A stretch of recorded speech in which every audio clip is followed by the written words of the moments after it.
بسم اللہ الرحمن الرحیم۔ السلام علیکم۔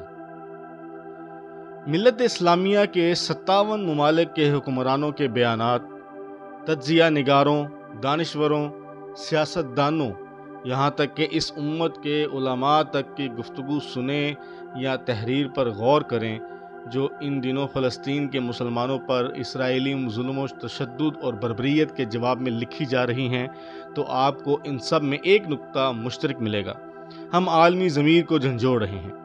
حکمران بیان جاری کرتے اور عوام چراہوں، سڑکوں، پریس کلبوں اور عالمی دفاتر کے سامنے پلے کارڈ اٹھائے نعرے لگاتے اور موم بتیاں جلاتے نظر آئیں گے۔ یہ سب اس بات پر کس قدر مطمئن ہیں کہ ہم نے اپنا فرض ادا کر دیا ہے، ہم نے اپنا حصہ ڈال دیا ہے، اب ہم دن بھر شاپنگ کریں، عیش و عشرت میں گم رہیں اور پھر رات کو مزے کی نیند سو جائیں۔ یہ عالمی ضمیر ہے کیا چیز؟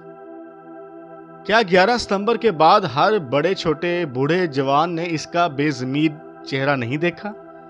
کیا اس عالمی ضمیر نے اقوام متحدہ میں اکٹھے ہو کر 48 سے زیادہ ممالک کو یہ اختیار نہیں دیا تھا کہ تم ایک ایسے ملک افغانستان پر ٹوٹ پڑو جو وسائل کے اعتبار سے دنیا بھر میں سب سے کمزور ہے؟ اس کے پاس تو رسد و رسائل کے ذرائع ہیں اور نہ ہی اعلیٰ ٹیکنالوجی، مگر اس ملک کے نہتے پن کے باوجود پہاڑوں، جنگلوں اور بیانوں میں آباد افغان قوم کے چرواہوں اور کسانوں کو انسانیت کا سب سے خطرناک دشمن قرار دے دیا گیا، اور یوں دنیا کے یہ 48 غنڈے اس ملک پر چڑھ دوڑے۔ اس بے ضمیری عالمی ضمیر کے نمائندہ کے طور پر جب پاکستانی وفد مصالحت کاری کے لیے مولا محمد عمر کے پاس گیا تو انہوں نے اور بہت سی باتوں کے علاوہ ایک بات ایسی کی تھی جو اس کے بعد ہو بہو سچ ثابت ہوئی۔ انہوں نے کہا تھا، دیکھو ایک دن تم سب اس عالمی ظلم کا شکار بنو گے، ہماری باری تم سے پہلے آ گئی ہے مگر کل تمہاری بھی آ جائے گی۔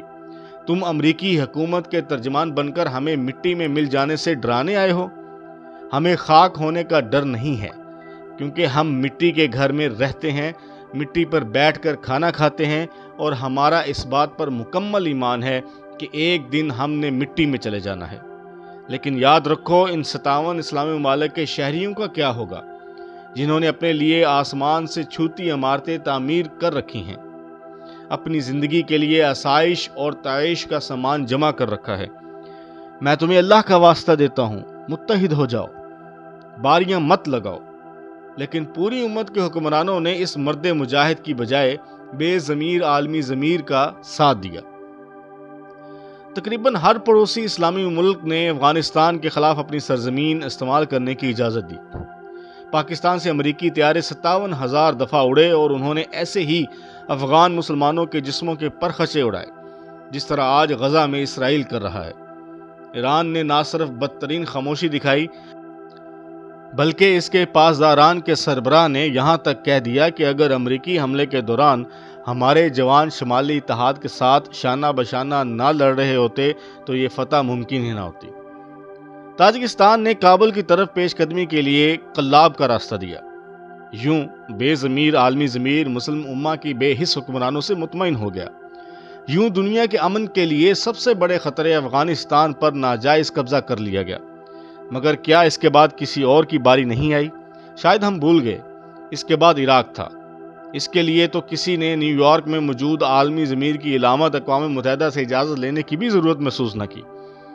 امریکہ اور اس کے اتحادی اپنی فوجی قوت اور میڈیا کے پروپیگنڈے کے زور پر عراق میں داخل ہو گئے۔ کون سا مسلمان پڑوسی تھا جس نے اس ظلم پر احتجاج کیا ہو؟ احتجاج ہوا بھی تو صرف مغرب کے شہروں میں۔ مسلمان ملکوں نے اس بے ضمیر عالمی ضمیر کے سامنے نہ صرف سر جھکایا بلکہ سجدہ ہائے تعظیمی کیا۔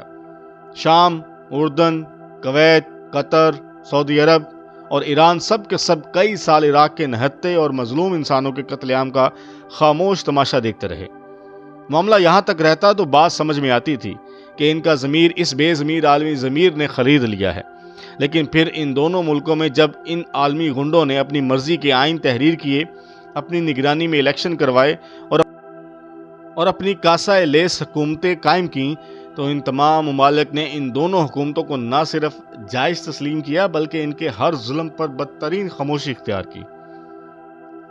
امریکی سرپرستی میں قائم افغانستان اور عراق کی یہ حکومتیں شہروں کے شہر اجارتی رہیں، لوگوں کو دہشت گرد، القاعدہ کا ساتھی اور باغی کہہ کر قتل کرتی رہیں، اور ان دونوں ملکوں کے حکمرانوں کا تمام پڑوسی مسلمان ملک اپنے ایوانوں میں استقبال کرتے رہے۔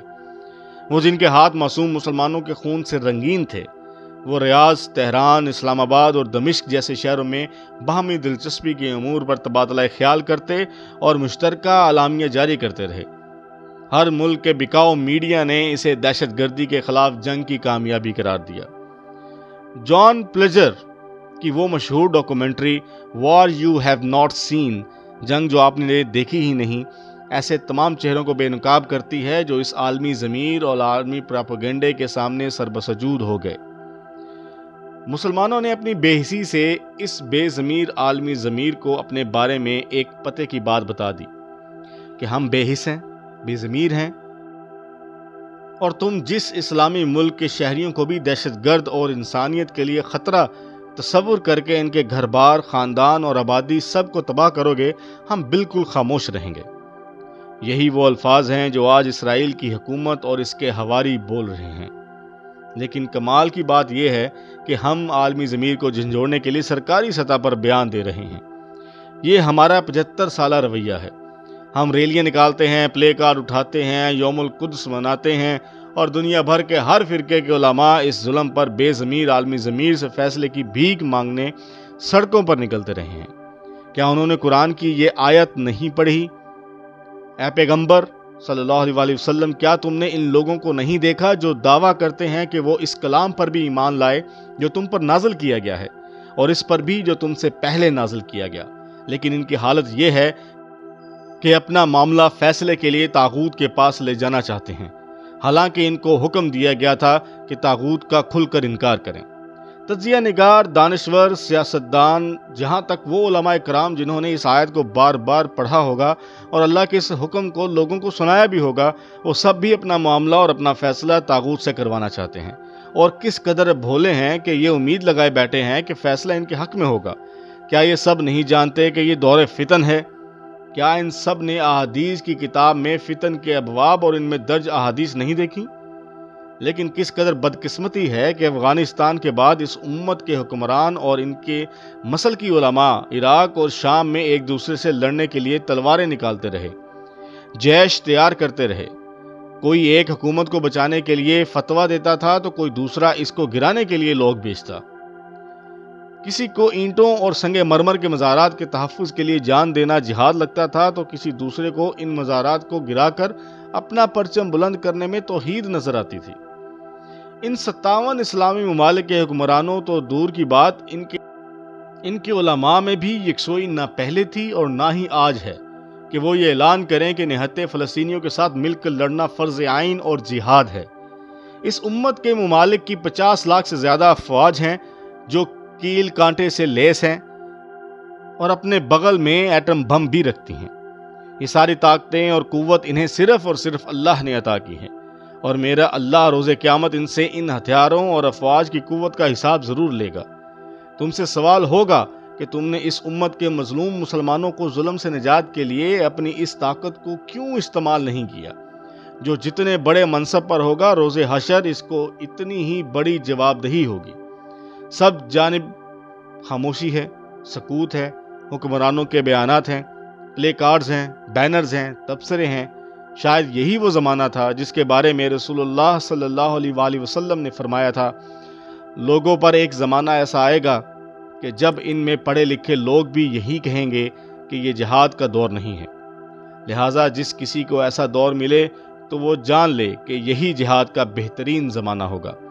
صحابہ نے پوچھا، یا رسول اللہ صلی اللہ علیہ وآلہ وسلم، کیا کوئی مسلمان جہاد کے بارے ایسا کہہ سکتا ہے؟ آپ صلی اللہ علیہ وآلہ وسلم نے فرمایا، ہاں، جن پر اللہ کی لعنت، فرشتوں کی لعنت اور تمام انسانوں کی لعنت ہوگی۔ کیا 57 اسلامی ممالک میں سے کوئی ایک ملک بھی ایسا ہے کہ جو تمام اسلامی ممالک کو اکٹھا ہونے کی دعوت دے کہ آؤ ہم اپنے فیصلے طاغوت یعنی اقوام متحدہ اور عالمی طاقتوں سے نہیں بلکہ خود کریں، خود اسرائیل کے خلاف جہاد کا اعلان کریں؟